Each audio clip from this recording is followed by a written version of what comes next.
مجھے اس وقت جوائن کر چکے ہیں جسٹس ریٹائر شائق عثمانی صاحب. سر پروگرام میں آپ کو ویلکم کرتے ہیں. Thank you.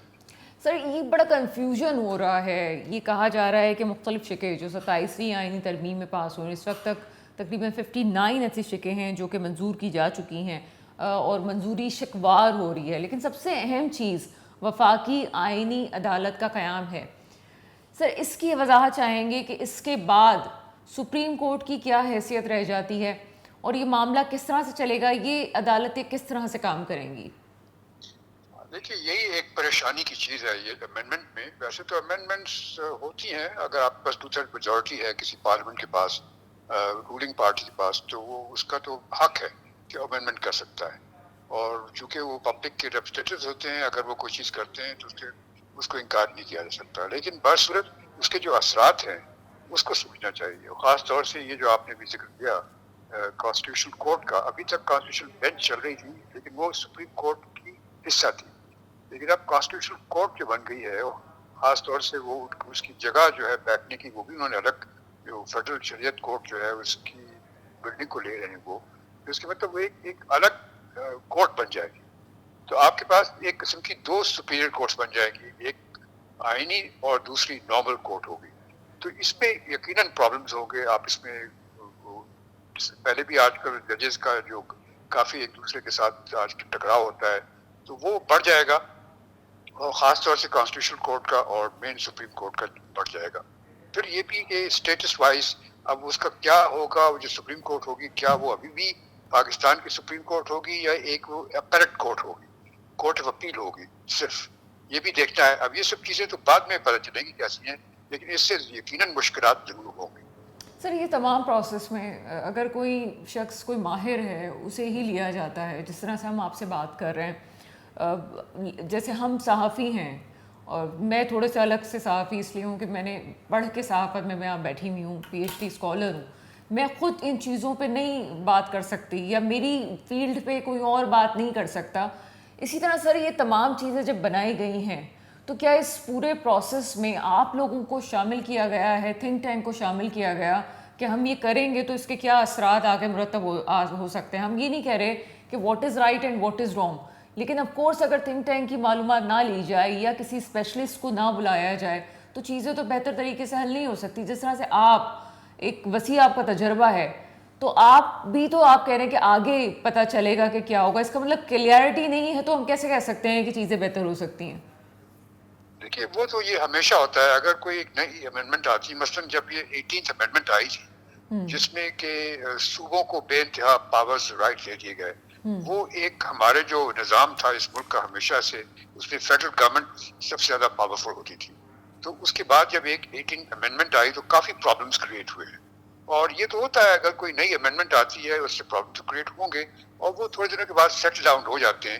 لیکن اگر آپ 2 کنٹینٹنگ پاورز بنا دیں اور خاص طور سے جس طرح جوڈیشری میں, تو یقیناً اس میں ٹسلز بھی ہوں گے اور پرابلم بھی کریٹ ہوں گے. باہر فائدے بھی ہوں گے ان دا سینس کہ کافی وقت ضائع ہوتا ہے ہماری کورٹس کا جس میں کہ کانسٹیٹیوشنل ایشوز آتے ہیں اور لوگ کئی دفعہ تو لوگ کانسٹیٹیوشنل ایشوز جان بوجھ کے نکالتے ہیں تاکہ وہ اپنی شہرت کے لیے یا اپنے فائدے کے لیے یا سیاسی فائدے کے لیے. تو اس صورت میں یقیناً جب یہ ٹسلز ہوں گے تو اس سے پرابلم ہوگا. اس کو کس طریقے سے رولز بنا کر کے اس کو سیٹل کریں گے یہ بعد میں دیکھا جائے گا. لیکن شروع سے اس کو اپوز کرنا اس بات پہ کہ بھئی ہونی نہیں چاہیے, نہیں. اگر تو پارلیمنٹ آپ کی جو کہ 2/3 میجورٹی سے کوئی چیز فیصلہ کرتی ہے تو اس کا حق ہے.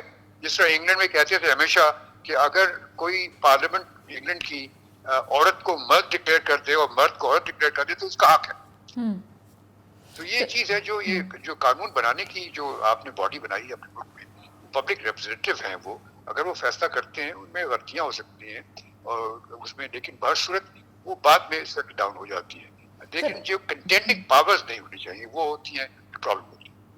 سر ایک اور چیز اس میں جو امنڈمنٹ ہمارے سامنے آئی ہے کہ وہ یہ کہ تمام صوبوں کے لحاظ سے بھی اس چیز کو بنایا جائے گا اور صوبوں میں بھی عدالتوں کے قیام ہوں گے. تو آلریڈی ہائی کورٹ کا ایک سلسلہ ہوتا ہے, پھر سپریم کورٹ کی طرف ہم جاتے ہیں.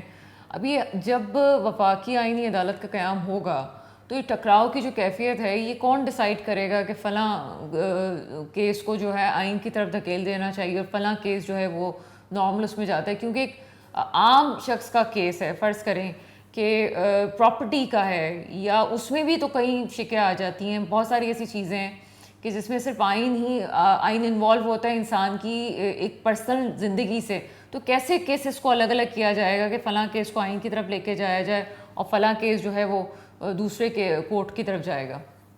یہ دیکھیے یہ تو سپریم کورٹ کے رولز بنے گے نا, جب یہ جس طرح آج کل ہے سپریم کورٹ کے رولز, اس طرح سے رولز بنے گے, کانسٹیٹیوشن کورٹ کے رولز بنے گے, اس کے بنے گے, تو اس رولز میں ان چیزوں کو دیکھا جائے گا کہ کس طریقے سے کانفلکٹ جو ہے اس کو روکا جائے, اور کس طرح سے کون سے کیسز کانسٹیٹیوشن کورٹ میں جائیں گے, کون سے کہیں اور جائیں گے. مثلاً جس طرح بینچز ہوتی ہیں, اسپیشلائز بینچز ہوتی ہیں, ٹیکس بینچ ہوتی ہے یا کوئی اور ہوتی ہے, تو اس کے اپنے ایک طور طریقے ہوتے ہیں. یہ کوئی اتنی مشکل بات نہیں ہے اور اس سے کوئی پرابلم کریٹ نہیں ہوگا. بعد میں انشاءاللہ 1-2 سال کے بعد یہ معاملہ طے ہو جائے گا اگر یہ برقرار رہتا ہے. یہ چیلنج نہیں ہوتی. سر ہم نے ایک طرف 26ویں آئینی ترمیم دیکھی, دوسری طرف ابھی ہم 27ویں آئینی ترمیم دیکھ رہے ہیں, دونوں کا ایک تسلسل ہے. کچھ چیزیں جو انٹرپریٹیشن پہلے 26ویں آئینی ترمیم میں نہیں ہوئی تھی وہ 27ویں آئینی ترمیم میں ہمارے سامنے کھل کے آ رہی ہیں.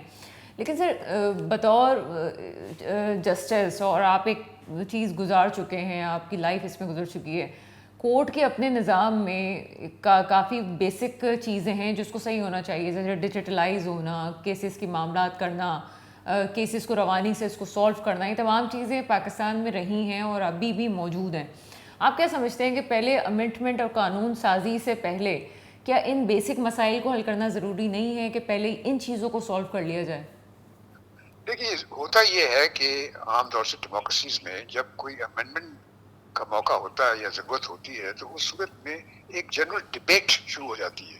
ہر فورم میں اس کے مطابق ڈبیٹ ہوتی ہے, 2-3 مہینے اس میں ڈبیٹس ہوتی ہیں, اس کے بعد فیصلے سوچا جاتا ہے کہ کون سی چیز غلط ہے, کون سی چیز صحیح ہے. وہ بدقسمتی سے ہمارے یہاں ہوتا نہیں, کیونکہ ہمارے یہاں سیاسی جو طور طریقے ہیں وہ ایسے ہیں کہ ہمیشہ لڑائی جھگڑے رہتے ہیں لوگوں کے, کبھی مل ملا کر کے وہ فیصلے کرتے نہیں ہیں. جب بھی ابھی بھی دیکھ رہا ہوں میں کہ اپوزیشن کے ممبرز جو ہیں وہ پارلیمنٹ سے غائب ہو گئے. تو اب جب تک کہ اپوزیشن پارٹیسپیٹ نہیں کرے گی ڈبیٹ میں, تب تک تو کبھی کوئی معاملہ سالو نہیں ہوگا. لیکن ہماری چونکہ نیچر سیاسی طور طریقہ ایسے ہی ہے, اس کی وجہ سے ہمیں پرابلم ہوتے ہیں. آپ یہ سمجھتے ہیں کہ 2 سالوں میں معاملات بہتر ہو جائیں گے, لیکن ایک طرف یہ کہا جا رہا ہے کہ آئینی عدالت بننے سے ناانصافی بھی ہو سکتی ہے. تو بہرحال ابھی پس پردہ کیا چیز ہے وہ تو آگے نظر آئے گی. لیکن یہ کہنا کہ اگر کوئی شخص کی کسی جج کو کا ٹرانسفر کیا جاتا ہے اور اس کو ٹرانسفر پہ نہیں مانتا تو اس کو ریٹائر تصور کیا جائے گا, اس پہ کیا روشنی ڈالیں گے سر؟ دیکھیے بات یہ ہے کہ ہمارے ملک میں شروع سے 4 صوبے تھے اور ہر ایک صوبہ تقریباً ایک قسم کا الگ ملک ہی سمجھے, طور طریقے, زبان, رہن سہن, سب چیز مختلف تھی. تو اس کو یقیناً ضرورت اس کی تھی کہ سب کو 4 صوبوں کو ملایا جائے تاکہ آپ ایک پراپر صحیح طریقے سے ایک نیشن بن سکے. اور اس کی وجہ سے ضروری یہی ہے کہ ٹرانسفر ہونے چاہیے. جس طرح سول سرونٹس ہوتے ہیں وہ ٹرانسفر ہوتے ہیں, ایک پروونس سے دوسرے پروونس میں ہو جاتے ہیں. تو اگر سول سرونٹس ہو سکتے ہیں تو ججز کیوں نہیں ہو سکتے؟ اس سے بڑا فائدہ ہوگا. کیونکہ ہوتا ایسا ہے کہ اگر آپ کے سامنے کسی ایسے جج کے سامنے آپ آرگیو کر رہے ہیں جو کہ آپ کو نہیں جانتا, آپ کسی اور پروونس سے آتا ہے, تو اس سے آپ کو بہتر توقع ہوتی ہے بجائے اس کے کہ آپ کے اپنے لوگ جو ہوتے ہیں جو ان کے پری کنسیوڈ نوشنز ہوتے ہیں.